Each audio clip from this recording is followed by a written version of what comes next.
Well, welcome everybody to the October 28th meeting of the New York City Voter Assistance Advisory Committee. We do not have a quorum tonight, and so we will not be making any votes, discussing any motions. So, but we will conduct the rest of our agenda as planned. I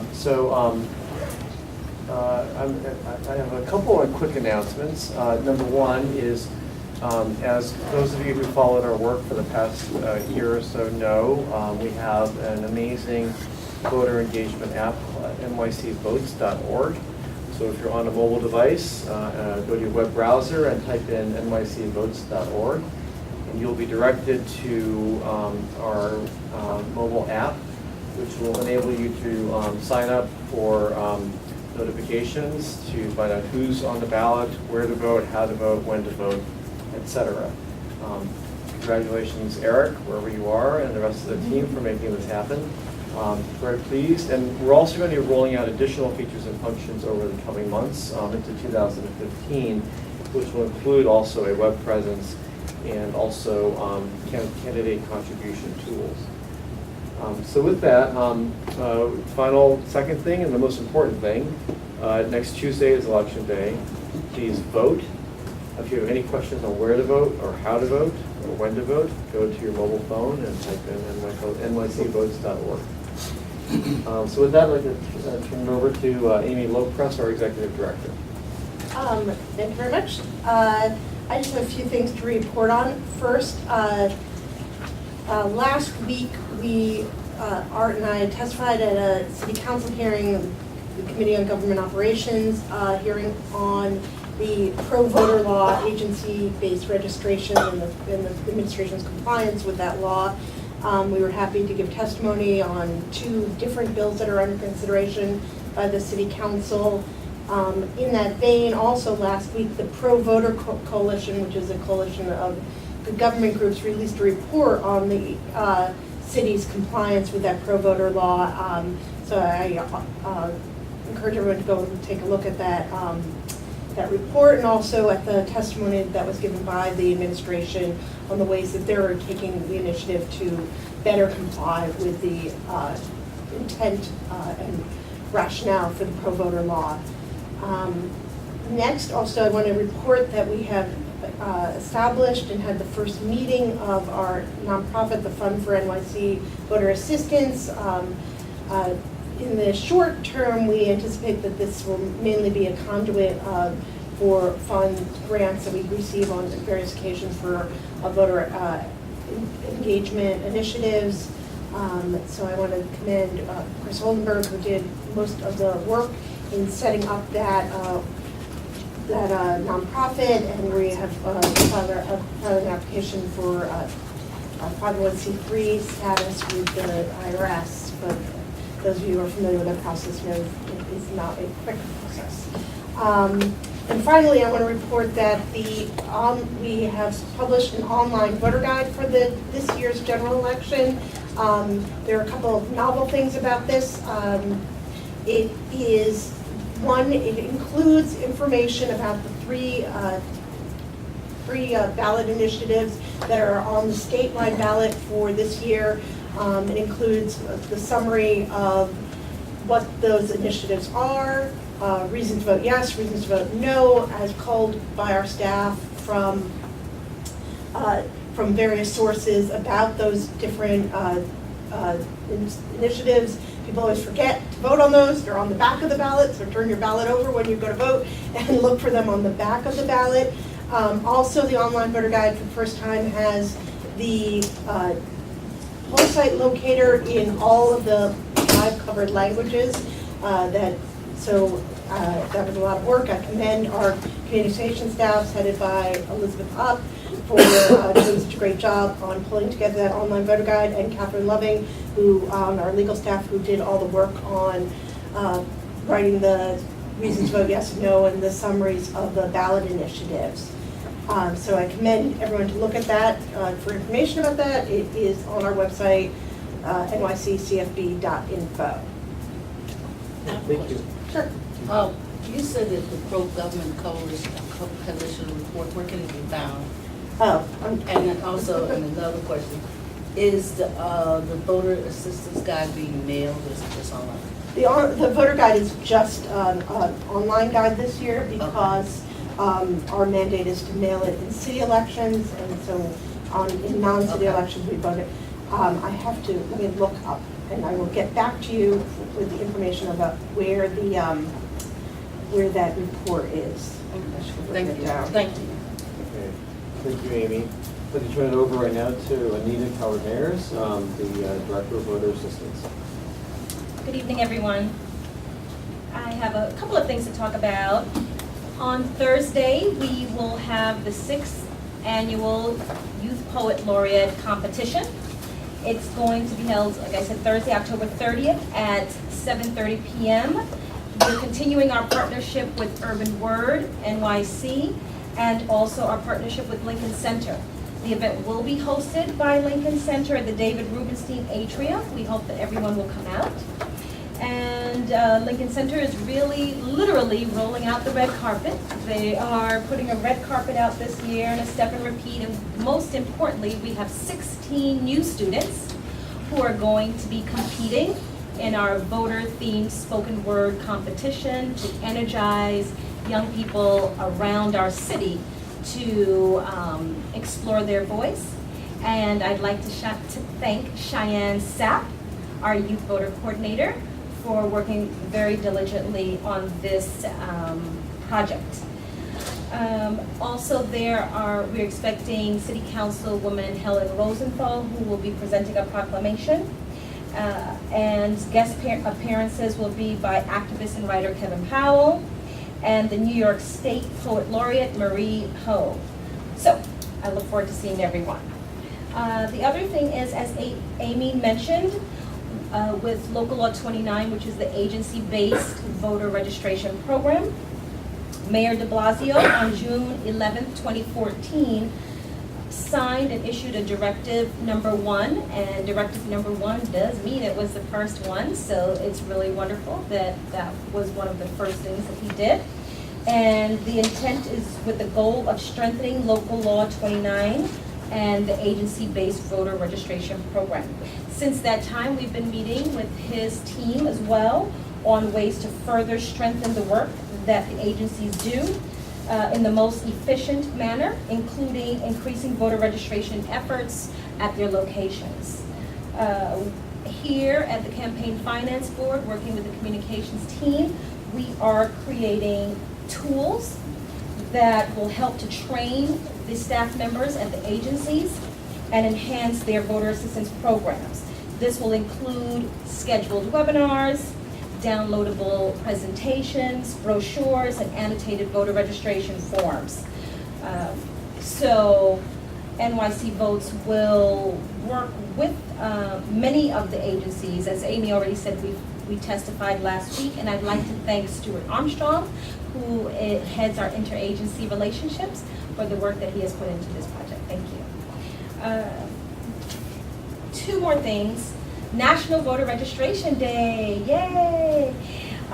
We participated, and as you know, we were a main lead in National Voter Registration Day this year. We had over 66 partners, and some of them are in this room, and you'll hear from them also. I'm happy to announce that we registered well over the number that we registered last year. Last year we were at 1,400. This year we're up to 2,160. So we're very proud of the efforts of the staff here and also all of our partners. I don't want to take away too much thunder from our partners who will come up and speak about it, but I will say that we kicked off the day with 2 voter registration drives at the Department of Homeland Security, which was led by Cheyenne, and many of our partners joined her. And throughout the day, just a sampling is Citibank, JP Morgan Chase, CUNY, Health and Hospitals Corporation, New York University, NYU, New York Organ Donor, and many of the city agencies participated.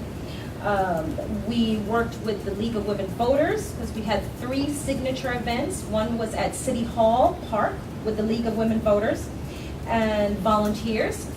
New York organ donor headed the one at Washington Square Park, and in Brooklyn, the Brooklyn Voter Jam was in partnership and led by Catholic Charities in Brooklyn and Queens, and Alpha Kappa Alpha Delta Rho Omega, and the Office of the Brooklyn Borough President. And it was also covered on News 12. So I should say that this is the third year of NVRD, and it has been solidified as a national holiday with the help of the secretaries of states around the country, and along with thousands of volunteers and organizations. So we are very proud to be the leader here in New York City, and I'd like to thank Sabrina Juarez, who led that in our office this year. Thank you, Sabrina. And then finally, the last thing I'll talk about is that we're very happy that we are launching a full-scale Get Out the Vote initiative together with communications and with press, led also by myself and Eric Friedman. And we are thrilled that to share that we have a couple of things. So we have, and Art, I think you'll be happy to hear this too. So we have about we registered over 1,600 people in maybe a 5-month or 6-month period. And we're doing a pilot with these registrations. So one of the things is that we have created this postcard, and I can pass it out here also for those in the audience. So we've created this postcard that congratulates them as someone who we registered, and we are reaching out to each of them with a printed mailing piece and reminding them that they registered with NYC Votes, and then some easy steps to voting when they get to the polls. So that's one piece, one touch that we will do. Now, above and beyond that, we have about phone numbers for about 1,300 of the people on the list. We're going to do a full phone bank on November 3rd, the day before Election Day, manned primarily by our partners and some staff, and we will reach out to them pretty much based on this script here and remind them that they registered to vote with us and ask them and invite them to go and vote on Election Day. That will also be followed up by emails, social media.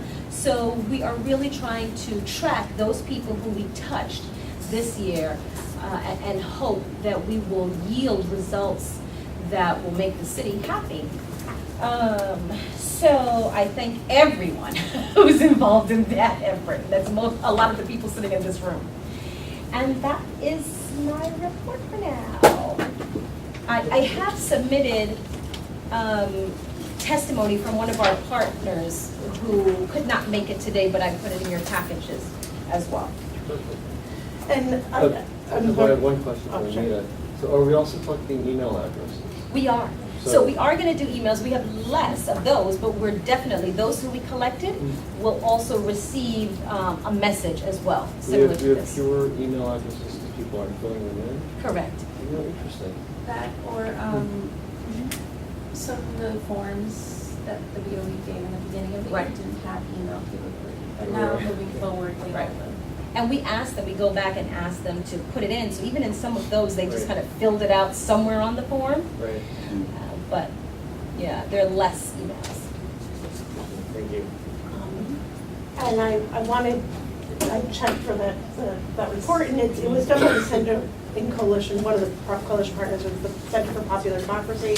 So the report can be found at their website, which is populardemocracy.org. Okay, thank you. Great, thank you. So I think we'll open it up to public testimony, and as Onita mentioned, we did receive testimony from Alpha Kappa Alpha sorority, Delta Rho Omega chapter in Brooklyn, and they have done some great work with us in providing volunteers to help us with our Get Out the Vote and voter registration efforts. So although we don't have a representative here, we should thank them on the public record. Thank you.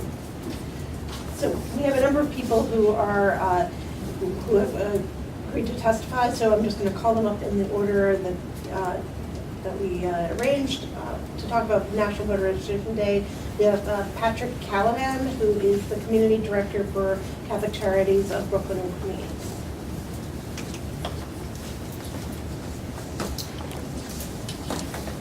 Good evening.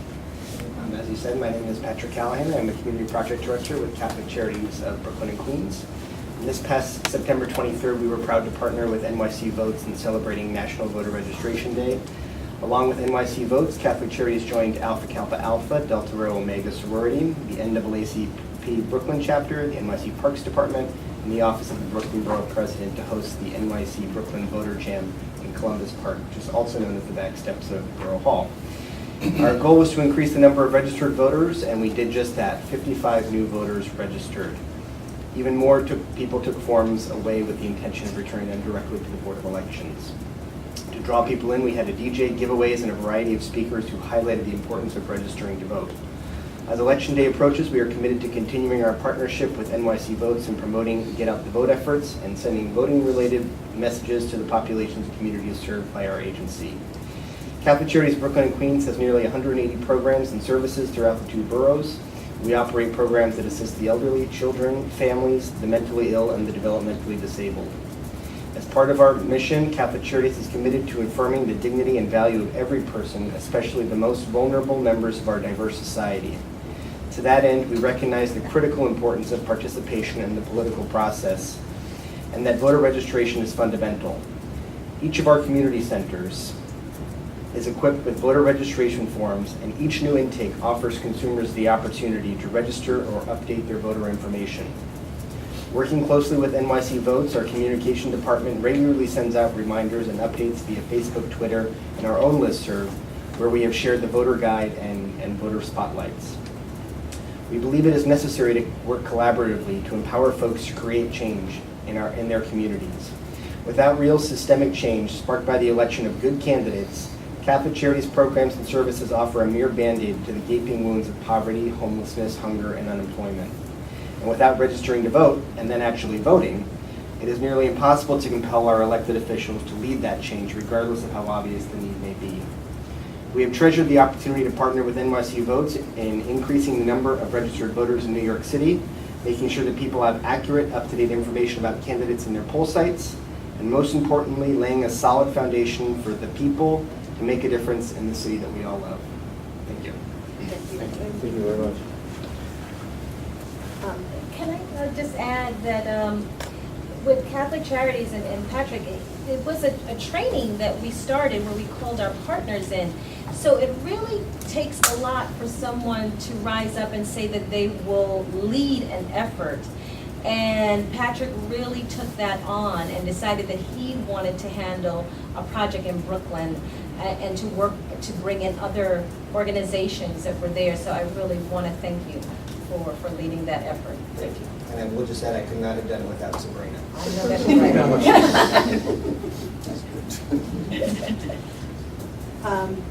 Our next testifier is Pamela Garcia from the Rugby Neighborhood Alliance.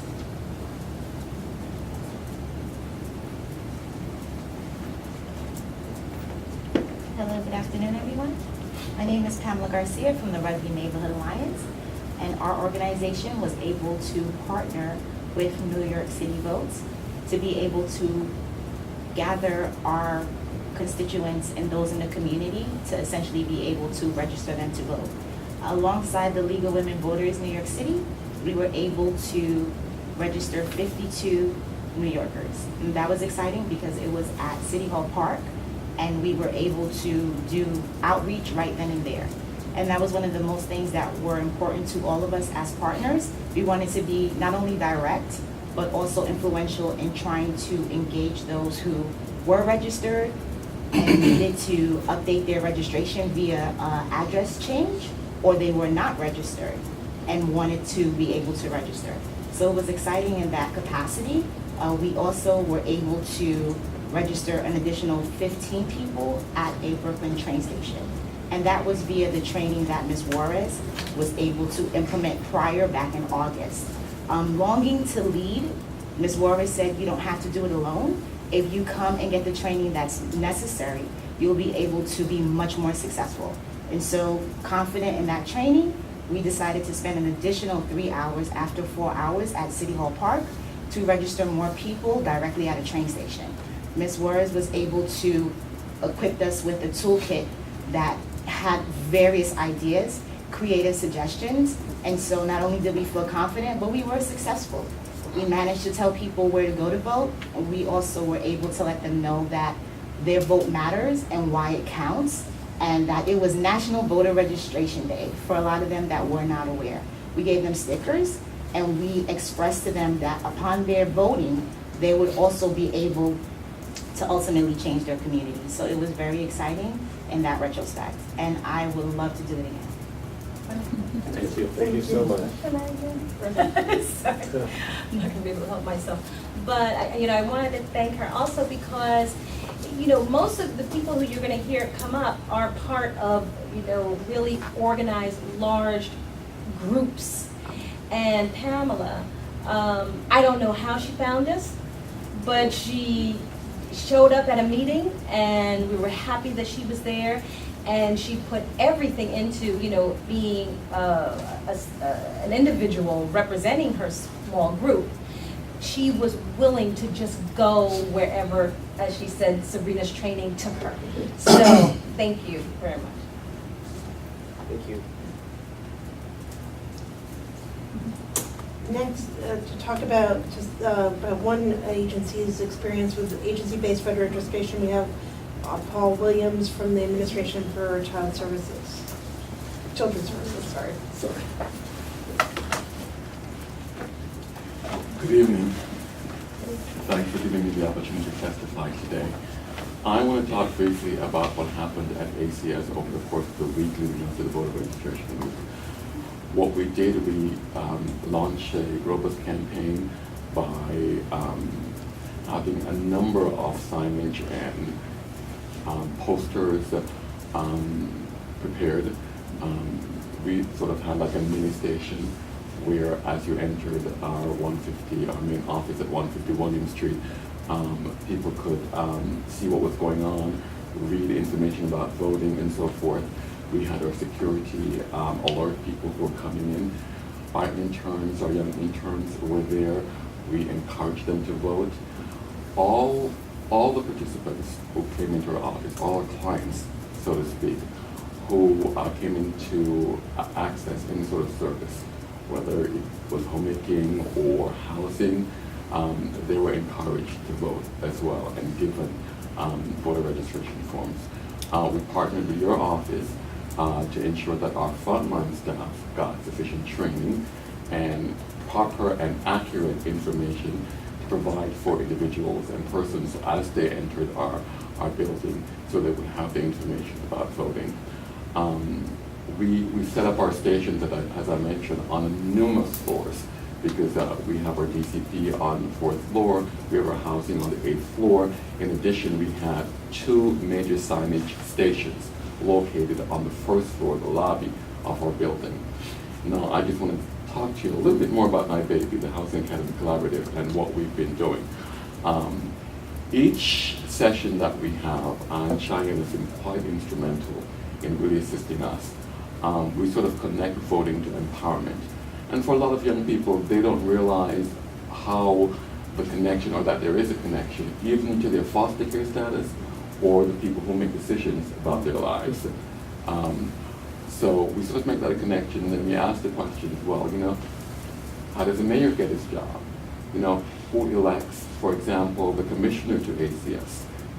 Who hires social workers, and partner with agencies, to make decisions about your life, what kind of housing you will ultimately have, what kind of placement you will have. I said, if you vote, you're in a position to be empowered to elect people who can make decisions about your foster care status, and not only your foster care status, but your community, and ultimately, all the lives that you're living, in New York and, and outside of New York, when we have national elections as well. So basically, that's the different questions. I'll be happy to answer them. Isn't DYCD near there, or? Yes. Were they involved in this? I'm not sure if For people, I guess people know, it's the Department of Youth and Community Development. I'm not sure that they were involved. I know our agency in particular, ACS, and all its affiliation, DCP, preventive sector, and housing sectors, they were all involved in this effort. Well, what I could add to that is, so DYCD is another one of the agencies.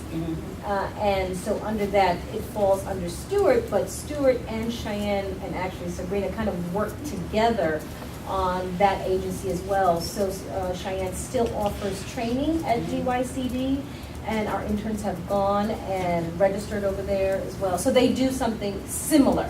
This is wonderful. Last week I went over to their office and I was surprised to see this huge display in the lobby. Big, huge posters, voter forms still out, and lights. They even had lights. Yes, to attract, yes. And I just want to commend Cheyenne because she's been a regular participant at our Housing Academy collaborative sessions. She's there with our voter registration form. We give her a segment, you know, when after we do our empowerment spiel, as it were, she gets an opportunity to actually speak to them about voting. And the takeaway is that they actually get a chance to register, you know, at the end. So it's not only talking about it, but actually carrying out the deed, if you will, to make sure that they follow through. Thank you very much. Thank you.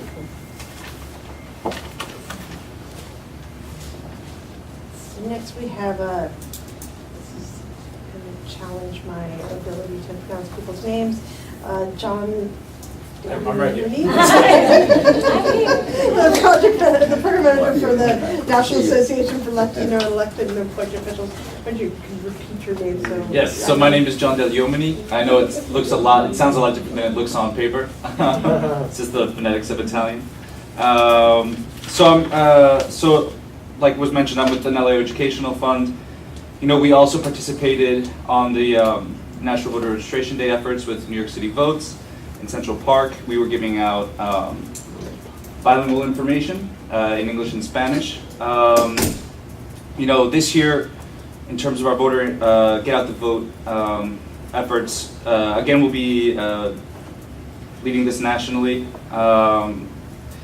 We are working locally with multiple CBOs, Northern Manhattan Coalition of Immigrant Rights, Latino Commission on AIDS, to help distribute nonpartisan voter information in English and Spanish, voter rights, voter ID requirements. This is also across the country, I should say. We're doing voter canvassing right now for a universe of about 15,000 folks, and they're low propensity voters, Latino voters, I should say. You know, we're following up with them. We're inviting them to come vote, and we're also arming them with our 888 nonpartisan voter information and protection hotline.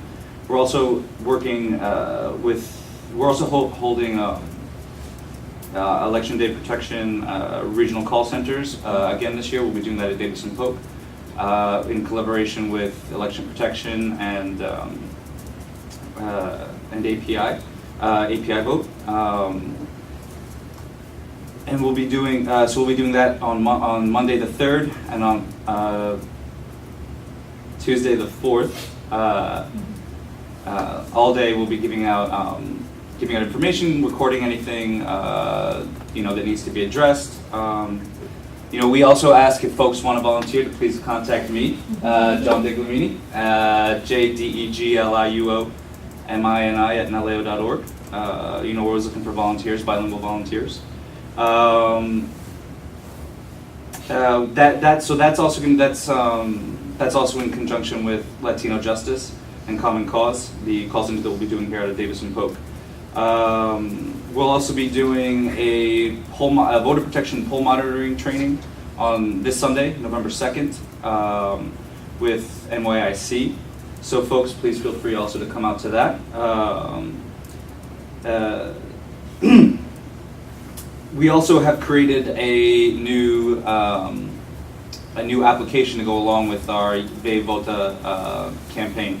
So basically, folks can download for free off iTunes or the Google Play Store the sort of app, and they can find out their registration status, where their polling place is, any voter ID requirements, and also access to frequently asked questions. And that's done that was created with the Lawyers Committee for Civil Rights Under Law, New Organizing Institute, Rock the Vote, and Verified Voting Foundation.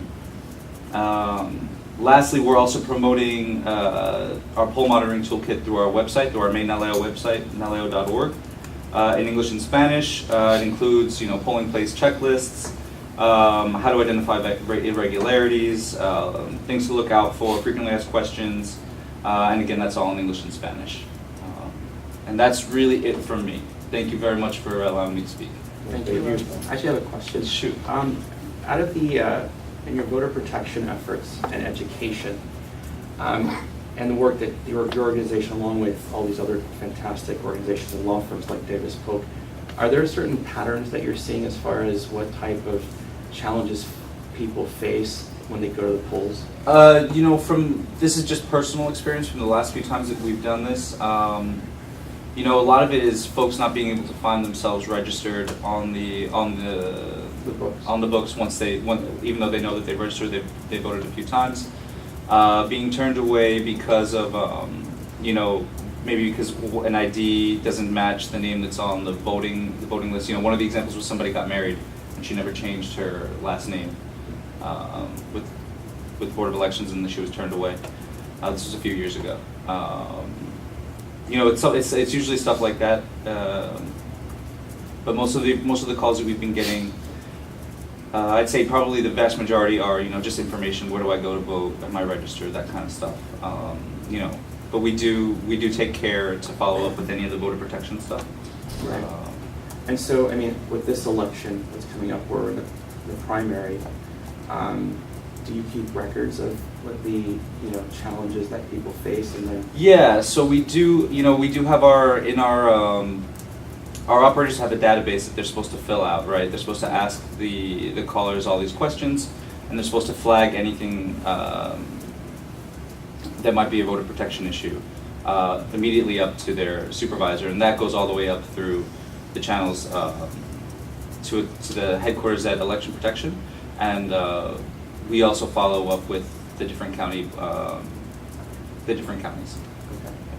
But we do have that. We do have that list. We do have that record in our database of what the issues were. Right. Because in addition to voter registration, the other imperative part here is allowing people to vote, especially if they're registered.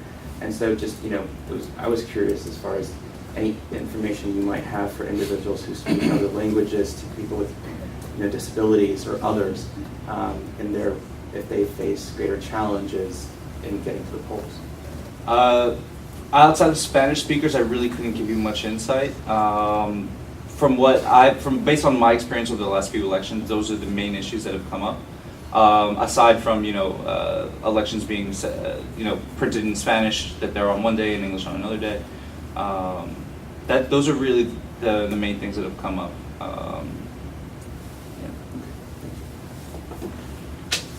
Thank you, everyone. And our last scheduled speaker, but obviously anyone who's here is welcome to speak, is Eddie Cuesta from Dominica, USA.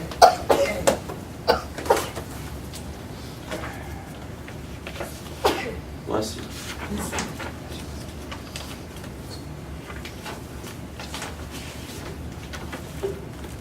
Good evening. Thank you very much for having me. My name is Edward Cuesta, and I'm the New York Director of Dominicanos USA, a new not-for-profit organization established just over a year ago.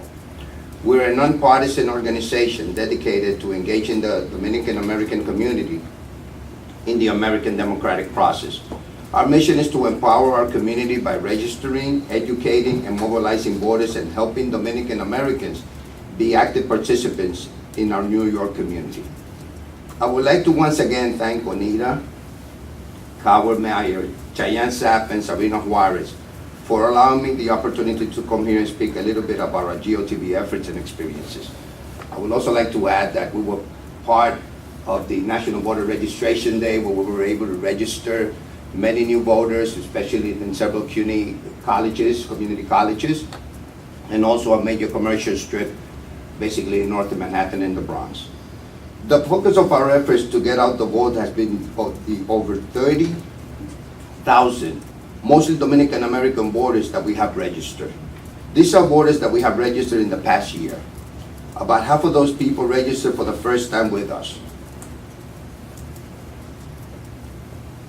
The rest were people who moved and needed to update their registration or had not voted in so long that their registration was no longer active.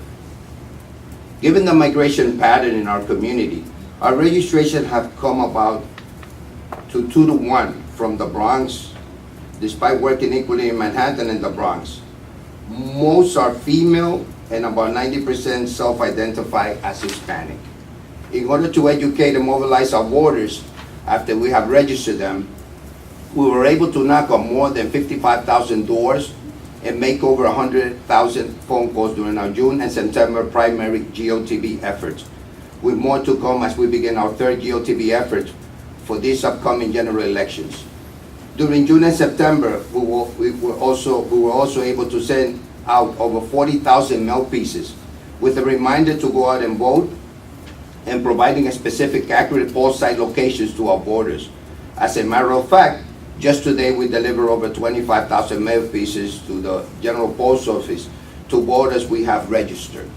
Our success in getting voters to the polls is a product of the work of our canvassers, trained canvassers who have become leaders in these very same communities, coupled with state-of-the-art technology that is allowing us to maximize our resources and ensure our voters are contacted multiple times and in multiple ways to better ensure that they vote. Old-fashioned canvassing and technology has been very helpful to us. We believe our work is having an impact. As we get back data from the Board of Elections, we are better able to assess our efficacy. I will share with you that the turnout rate for our voters in the June primary was more than double than of the general population. One of the most satisfying part of our experience with GOTV has been being able to transport elderly and disabled voters to their poll sites. It gave our team great satisfaction on June 24th to be able to transport a 94-year-old woman who we registered to her poll site so that she could vote. We have provided transportation to over 100 voters with similar stories in the June and September election, and we are currently reaching to voters who need transportation for the November 4th election. In spite of the great experience we have registering and mobilizing our community, we have unfortunately encountered some significant obstacles that we believe need to be addressed. And that goes to answer some of your question in regards to what has transpired, what we have seen. I just will mention a couple of the problems that we encountered at the poll sites because we were also trained to do voter protection on election day. Voters are poorly educated about voter registration and are not aware of the requirement for voting in a primary election. A significant amount of new voters have little to no information on the U.S. political party system, so they are not registering with either party. Being subsequently unable to vote in any New York primary, essentially leaving them out of the important electoral decision that, as we know, quite often get decided during primary elections. More need to be done to educate voters about the electoral process. Lack of notice by the Board of Election and the last-minute poll site changes that were made before the September primaries.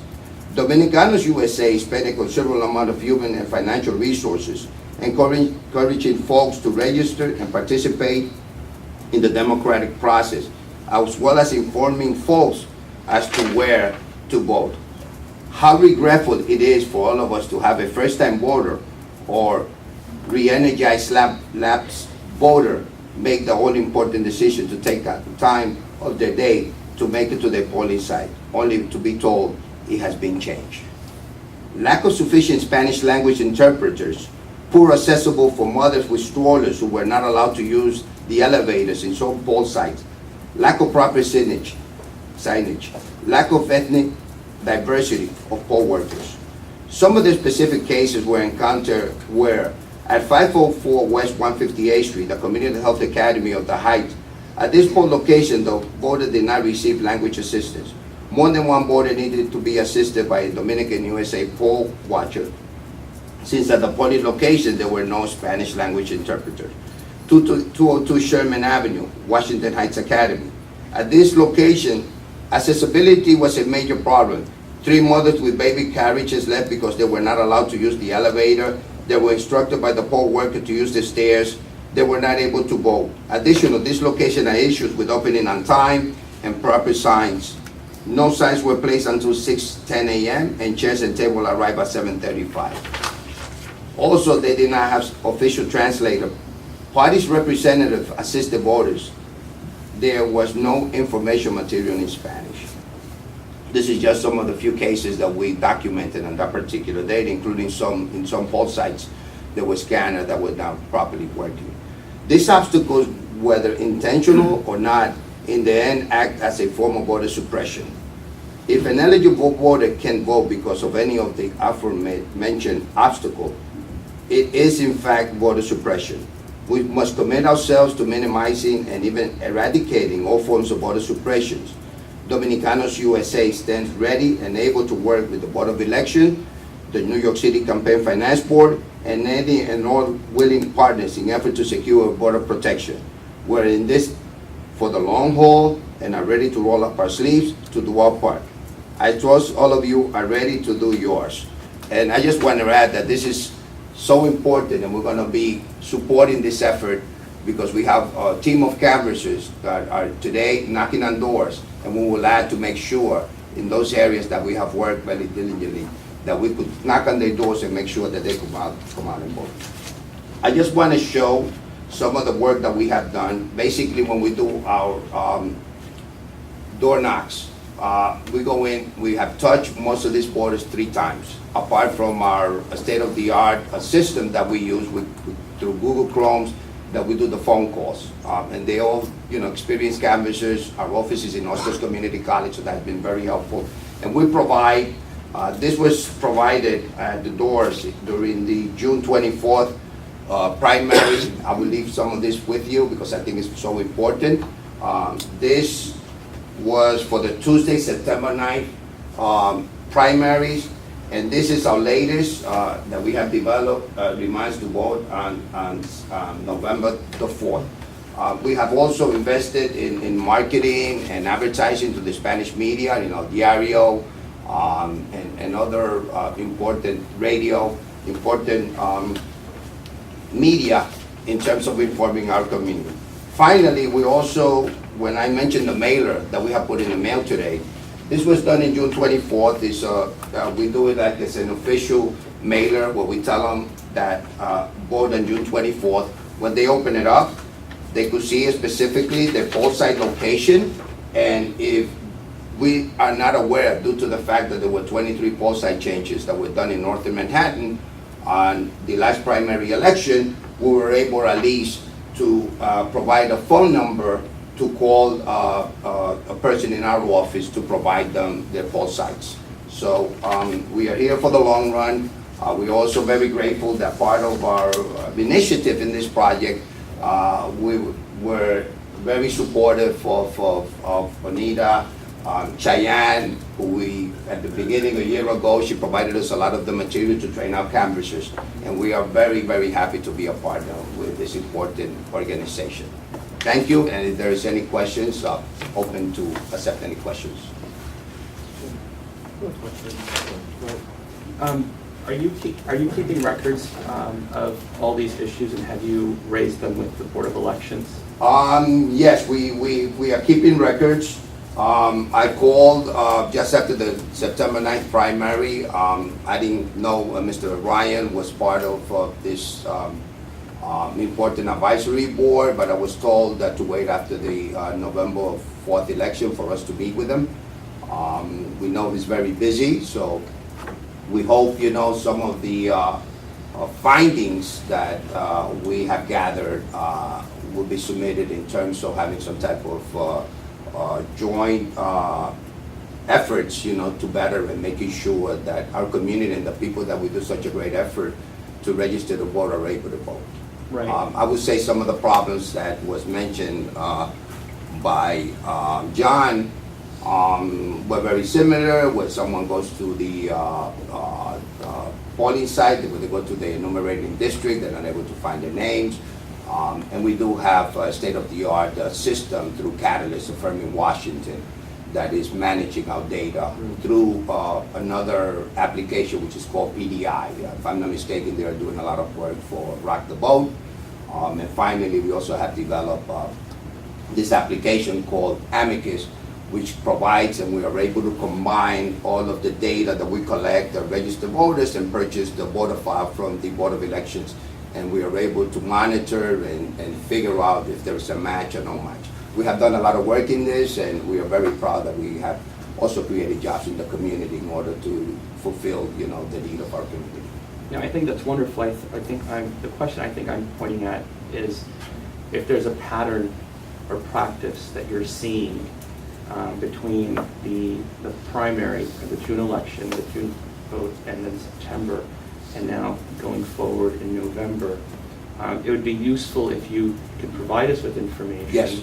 Where you're seeing certain places or certain areas that are deliberately making the same mistakes or they fall within the same penumbra. Yes. That would be very useful. Yes, we definitely will do it, and this will be our first general election. We had some experiences, and hopefully after the November 4th, we hope at least to hear, for a meeting with Mr. Wright. We have requested it, but, I'm sure that, we haven't gotten a response in terms of having a meeting. So hopefully that's our goal, to really point out what are some of the problems, that are consistent and that we have seen. We just leave with you? Please do. And I mean, after the general election, we will be having a hearing about these issues too, in which we hope Mr. Ryan will be attending. So, we've got the opportunity to bring the issues in addition in our hearing, that's the post-election hearing. I just wanted to reiterate two things. One, that we're very happy that Cheyenne was able to provide training for such a young organization, because she just started a year ago and has developed this much, but she provided all of the training requested to get this team up and running. So we're very happy to be able to do that. And secondly, that Mr. Cuesta has agreed to take, I think, somewhere close to 900 names from our list and to add them to his canvassing of the door-to-door knocking. So we're very grateful for that partnership there. Well, thank you. It's a pleasure for us, and honestly, we have a team of very dedicated canvassers that really care about the community, and hopefully there will be leaders in our community to spearhead some of the issues that we are faced with. Thank you very much for the opportunity. And just a last note, Dominicanos USA is instrumental in giving our success for our naturalization ceremonies. Since most of the people who are being registered as Spanish speakers, they come in and they're able to provide resources and obviously language to make sure that we get over 50% of the numbers every single time, and they're always available to attend with us. So thank you. Tomorrow morning. Tomorrow morning, 8:30. Be there. Our canvases are ready to go. I hope you could extend it to Brooklyn, because it's so important. This is new voters. Yes. And I mean, it's such a joy to see how they get up and really register for the first time. After they think Thank you so much. So, is there any other business? Is there anyone else who would like to testify? If not, then I think we'll call this meeting to conclusion. So thank you all very much. Thank you for participating. That's okay. Thank you.